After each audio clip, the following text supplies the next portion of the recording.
နိုင်ငံတကာသတင်းတစ်ပုဒ်အနေနဲ့ကတော့ရုရှားနဲ့ယူကရိန်းအကြားအကြီးမားဆုံးအကျဉ်းသားလေးလည်မှုကိုမနေ့ကမေလ23ရက်နေ့မှာပြုလုပ်ခဲ့ကြတယ်လို့နိုင်ငံတကာသတင်းတွေမှာဖော်ပြထားပါတယ်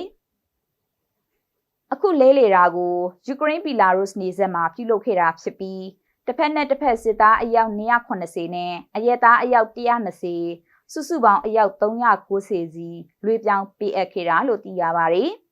ရုရှားဘက်ကပြန်လို့ပေးလိုက်တဲ့ယူကရိန်းအယောက်390ထဲမှာအမျိုးသမီး3ယောက်ပါဝင်ပြီးစစ်သားတချို့ကတော့2022ကလေးကဖမ်းဆီးခံရသူတွေဖြစ်တယ်လို့တာဝန်ရှိသူတွေကပြောကြားခဲ့တယ်လို့သိရပါတယ်။ပြီးခဲ့တဲ့တစ်ပတ်ကတူရကီနိုင်ငံအစ္စတန်ဘူမှာယူကရိန်းရုရှားတိုက်ရိုက်ဆွေးနွေးမှုကနေတဆင့်အခုလိုလေးလေဖို့သဘောတူညီခဲ့တာပါ။အကျဉ်းသား1000စီလေးလေဖို့သဘောတူခဲ့တာဖြစ်ပြီးလာမယ့်ရက်တွေမှာဆက်လက်လှုပ်ဆောင်သွားမယ်လို့သိရပါတယ်ရှင်။